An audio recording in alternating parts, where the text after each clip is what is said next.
دادگاه نویای بسمنی شهر مسکو روز 19 آگوست سال 2024 درخواست تفتیشات را در مورد تمدید زمان حبس باز 4 متهم دیگر در حمله خونین شام 22 مارس سال 2024 به تالار کنسرت های کراکوس سیتی هال در شهر کراسنogorsk در کنار پایتخت روسیه را تمدید کرد.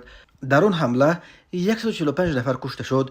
با اتهام دست داشتن در حمله کراکوس بیش از 20 نفر دستگیر شدند که اکثرا زادگان تاجیکستانند. تلگرام کانال دادگاه شهر مسکو خبر داد که دادگاه بسمانی روز 19 آگوست زمان حبس لطفالله نظیرمد، جمعخان قربانوف، یعقوب جان یوسف زاده و محمد شریف زاده را برای با 3 ماه دیگر یعنی تا 22 نوامبر سال 2024 تمدید کرد.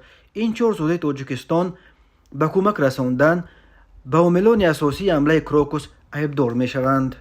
دادگاه نویای بسمانی قبلا روز 16 آگوست سال 2024 زمان حبس 4 متهم اساسی در حمله خونین به تالار کنسرت های کراکوس رجب علی زاده سید اکرم، فیض محمد صابر، فریدون شمس‌الدین و دلیرجان میرزایف را نیز برای 3 ماه یعنی تا 22 نوامبر سال 2024 تمدید کرد.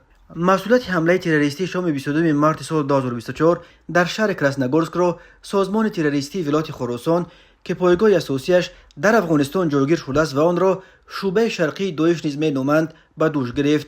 آن شام 4 حملهگر مسلح وارد تالار کنسرت های کراکوس سیتی هال شده ازدحام تماشابینان کنسرت را تیرباران کردند. در نتیجه 145 کس کشته شد.